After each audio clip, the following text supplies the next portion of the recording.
آپ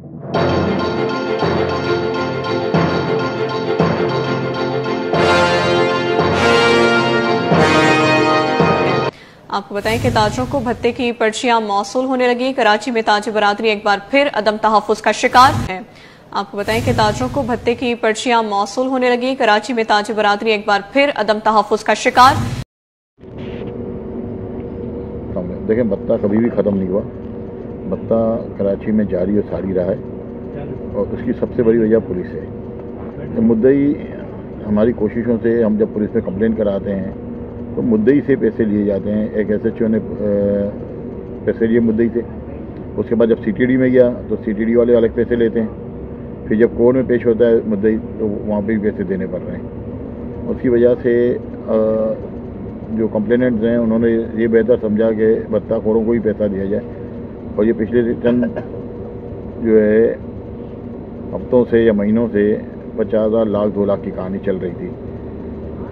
بلکہ 2 مہینے پہلے انہوں نے جو تقاضا جو ہے بھتہ خوروں نے وہ 10 لاکھ سے کم پہ ڈیل نہیں کر رہے تھے، وہ بھی ہم نے پولیس کو کمپلین کی ہے، اور لیکن اس کے بھی ملزم نہیں پکڑے گئے۔ اور جب ان سے بات کی جائے تو ایک ہی بات آتی ہے کہ وہ جی وہ جو کالس آ رہی ہیں وہ بیرون ملک سے آ رہی ہیں۔ جب آپ کے پاس اتنی ٹیکنالوجی آ چکی ہے تو ان بیرون ملک سے آپ لوگ کیوں نہیں پکڑواتے؟ انٹرپول کو کیوں استعمال نہیں کیا جاتا؟ یہ سوال یہ نشان ہے۔ ساتھ ساتھ ایک مسئلہ جو سب سے بڑا ہے وہ یہ ہے کہ رینجرز وہ یہ سمجھتی ہے کہ ہم نے صرف جو ان سے تصویریں کھنچوانے کے لیے ان سے رابطہ کرتے ہیں، تو ہم نے اب رینجرز سے بھی کام کرنا جو ہے مناسب نہیں سمجھتے، کیونکہ ہمیں تو سیدھی سی بات یہ ہے کہ بھتہ خور جو ہے ان کو جب بھی سرجری ہوتی ہے وہ کاسمیٹک سرجری ہوتی ہے، اور صرف یہ دکھاوے کے لیے ہوتے ہیں۔ ان کا جو سب سے بڑا ملزم ہے وہ سب کو پتہ ہے کہاں ہے اور کس طریقے سے اس کو پروٹوکول دیا جا رہا ہے، اور آپ بولتے ہیں گواہ نہیں ہے، تو گواہ کیسے اپنی جان کی بازی لگائے گا؟ آج تک گواہوں کو تو کوئی پروٹیکشن نہیں ملی، لیکن ملزموں کو پروٹیکشن ملتی ہے، اور یہ آج شور اٹھ رہا ہے، یہ کروڑوں روپے کی ڈیمانڈ کی جا رہی ہے، اس لیے شور اٹھ رہا ہے۔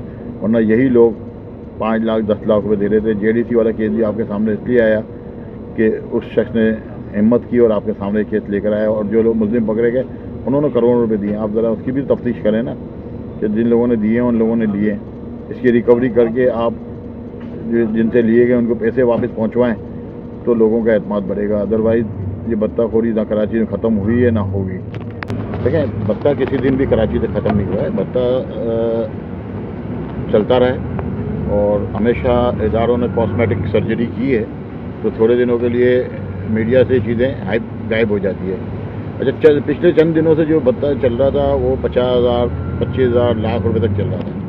ہم نے کوشش کی کہ اس کو بند کرایا جائے، لیکن انفارچونیٹلی ہوا یہ کہ جب بھتہ خور کو پکڑوایا گیا تو علاقے کے ایس ایچ او نے 50,000 روپے رشوت لی۔ پھر وہ جب سی ٹی ڈی کو گیا تو سی ٹی ڈی بھی جب اپنے کام کر رہی تھی تو سی ٹی ڈی کو بھی خرچہ دینا پڑ رہا تھا۔ پھر جب کورٹ گئے تو کورٹ میں بھی پیشکار کو پیسے دینے پڑ رہے تھے۔ تو پھر ہمارے جن لوگوں کے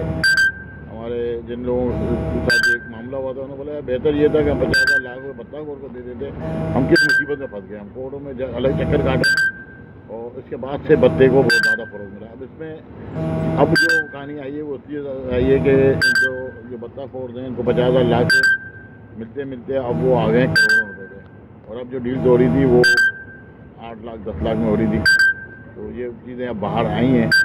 تو کائنڈلی میں تو پھر وہی بات کہوں گا کہ یہ وردی والے یہ مت سوچیں کہ ہمیں ان کو تصویریں کھنچوانے کا شوق ہے، یہ تو ان کی ذمہ داری ہے، انہوں نے کام کرنے ہیں، لیکن انفارچونیٹلی یہ ہمیں کسی گنتی میں نہ لیتے ہیں اور نہ ہی ہمیں ان سے کوئی فائدہ ہوتا ہے۔